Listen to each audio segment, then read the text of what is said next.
Olá, eu sou o Lucas e esse é o Ciência Nerd. Mulher não gosta de jogo, ou pelo menos não gosta de jogo muito competitivo ou violento. Mulher curte mais um Candy Crush, ou então Just Dance, né, o que tem o negócio lá da dança. Se você concorda com isso que eu falei, você não é o único. Muita gente acha mesmo que mulheres não curtem jogos competitivos ou jogos violentos e que mulheres não são tão boas nesse tipo de jogo. Por motivos biológicos, né? Porque a mulher não tem essa coisa agressiva e competitiva do homem, né? Mas será que é verdade? Fica aí que a gente tem muito o que conversar hoje.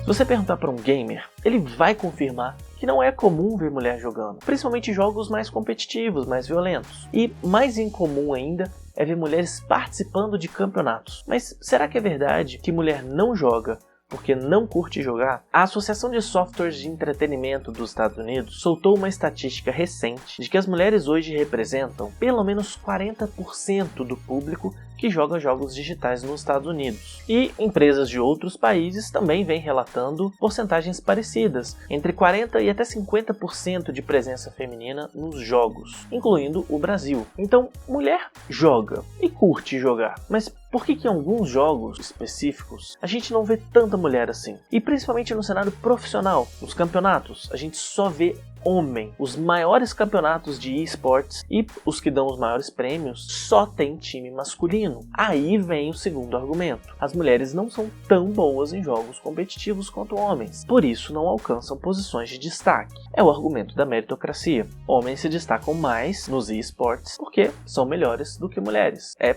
mérito. Aí o jogador lá vai falar: eu estou aqui porque eu mereci. Esse lance de achar que mulheres são inferiores em algumas atividades não nasceu em jogos. Você já deve ter escutado alguém mais velho falar que mulher não é boa em orientação espacial, ou mulher não tem senso de direção, por isso não dirige bem. Ou então, mulher não é boa em matemática, por isso você vê pouca mulher fazendo engenharia. Você já deve ter ouvido essas coisas. Por muito tempo, essas ideias tinham base até científica. Pesquisas científicas lá da década de 60, 70, 80 realmente demonstravam, através de vários testes, que os homens sempre se saíam melhores do que as mulheres em atividades que envolviam essas habilidades: orientação espacial, direção, lógica e etc. E aí, os cientistas começaram a criar teoria para explicar isso e chegaram à conclusão de que existe uma diferença biológica no cérebro de homens e de mulheres.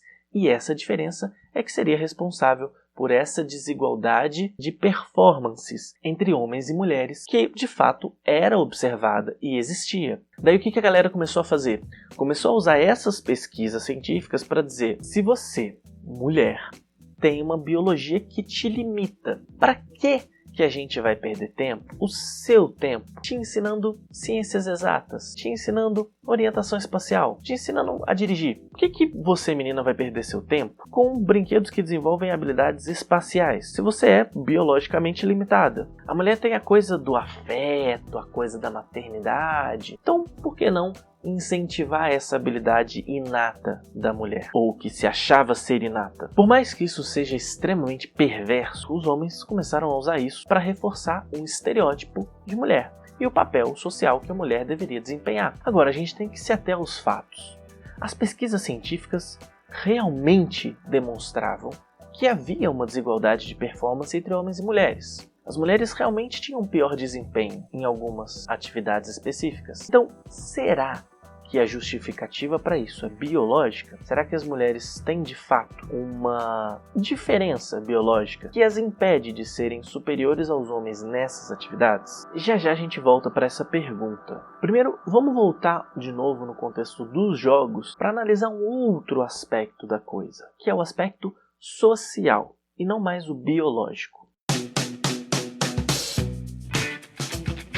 Existe um estereótipo muito forte do que é o jogador, o gamer. O gamer é geralmente um homem jovem, heterossexual. E por causa desse estereótipo, a indústria acaba priorizando esse público-alvo. Como assim? Primeiro que são pouquíssimas as personagens femininas que protagonizam jogos. Quando existe personagem feminina, elas geralmente são secundárias, são extremamente sexualizadas para agradar o público masculino, claro, o público-alvo, ou o jogo permite que essas mulheres sejam violentadas, abusadas, assassinadas, e em alguns jogos isso até gera ponto para o jogador, quando você faz isso com as mulheres do jogo. Agora, você que é homem e tá vendo esse vídeo, faz esse exercício de pensamento. Não precisa ser desconstruidão para chegar a uma conclusão óbvia. Se a maior parte dos jogos fosse, desde sempre, protagonizada por mulheres, e os poucos homens fossem só figuras secundárias, ou tivessem ali só pra, sei lá, abrir uma tampa que tá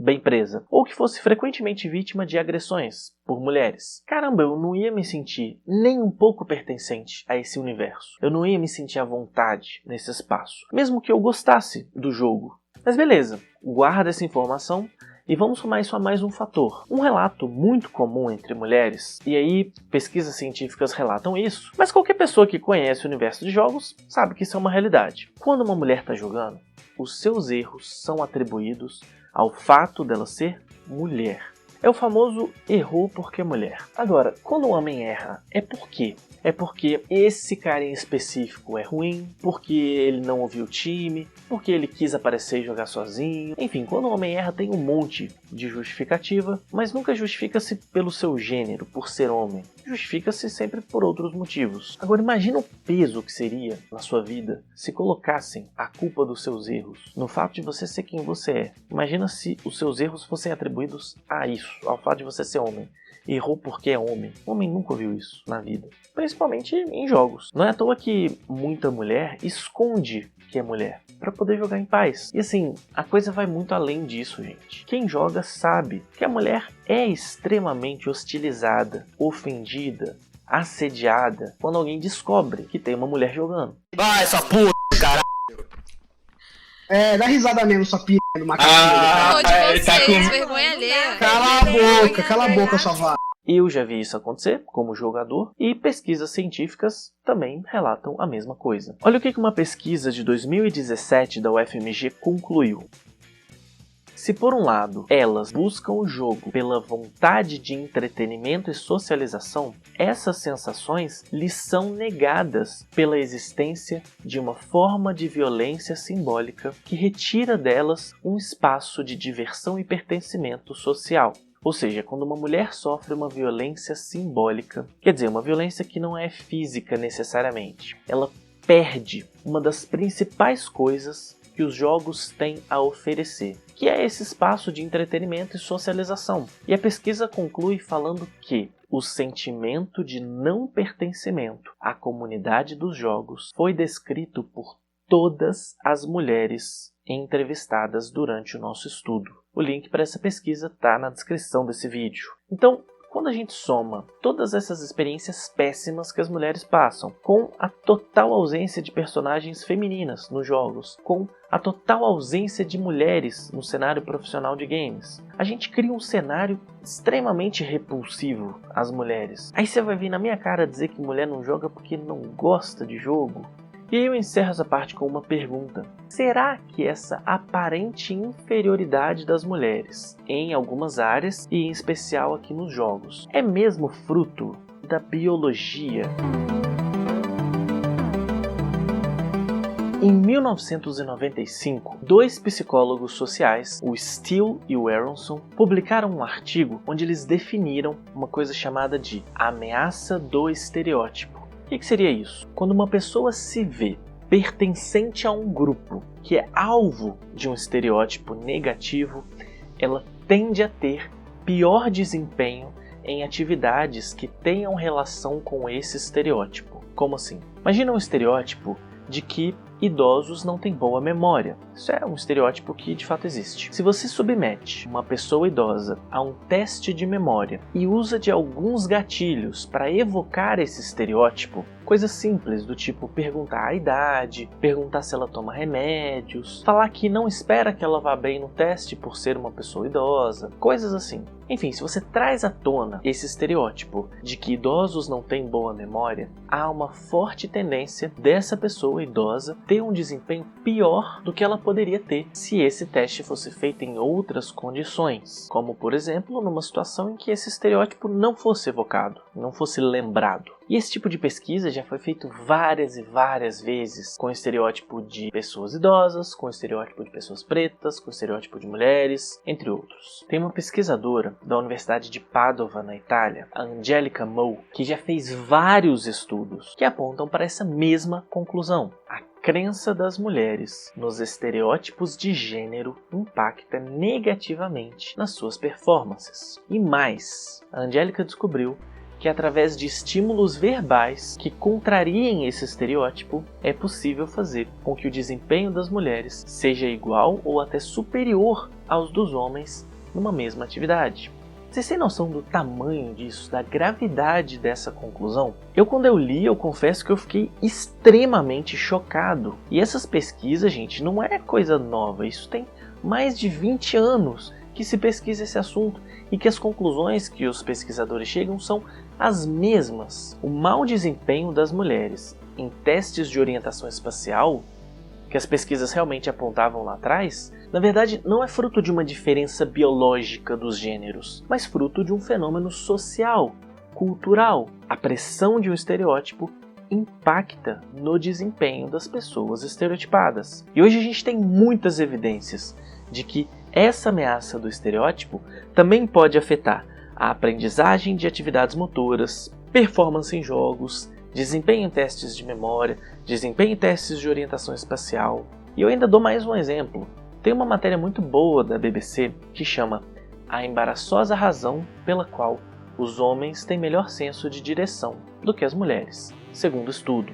Essa matéria fala de um estudo da University College de Londres, que funcionou da seguinte forma. Tem um jogo lá chamado Sea Hero Quest, que passou já dos 4 milhões de jogadores ao redor do mundo. E é um jogo onde você navega num barco pelo oceano, e que foi desenvolvido justamente com o objetivo de avaliar as habilidades de navegação e orientação espacial das pessoas. Aí o que os pesquisadores fizeram?